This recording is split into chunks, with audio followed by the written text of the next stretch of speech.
नाजरीन, आपको आगाह करें कराची से, जहां हमारे नुमाइंदा खसूसी जावेद इब्राहिम मंगी के मुताबिक कराची के इलाके हिंदू मोहल्ला में रिहाइश पजीर अकलीती बरादरी के सैकड़ों अफराद का बिल्डर्स माफिया के जुल्म और ज्यादतियों के खिलाफ एहतजाज और आला हुकाम से नोटिस लेने का मुतालबा कर दिया। तफसीलात के मुताबिक कराची PS 99 में सालों से आबाद हिंदू मोहल्ला के रिहायशियों कृष्ण, प्रेम रतन, जेवनी शर्मा और दिगर ने बिल्डर माफिया की ज्यादतियों के खिलाफ मंदिर में एहतजाज करके शदीद नारेबाजी की। इस मौका पर मुजाहिरीन का कहना था कि सिंध हाई कोर्ट ने हमें हिंदू मोहल्ला के नाम से ये घोट मंजूर करके दिया था और इस घोट में हम सालों से आबाद हैं, जबकि 20 दिन से बिल्डर माफिया ने हमारा जीना हराम कर दिया है। बिल्डर्स ने पूरे घोट में गैर कानूनी बाउंड्री लगा दी है।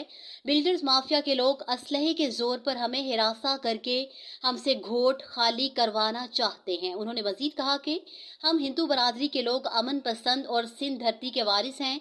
हमारे साथ जुल्म और ज्यादतियां बंद की जाएं। मुजाहिरीन ने supreme court, Sindh high court और आला हुकाम से मुतालिबा किया कि बिल्डर माफिया के जुल्म से हमें निजात दिलवाई जाए और हमें जल्द अज जल्द तहफ़्फ़ुज़ फराहम किया जाए।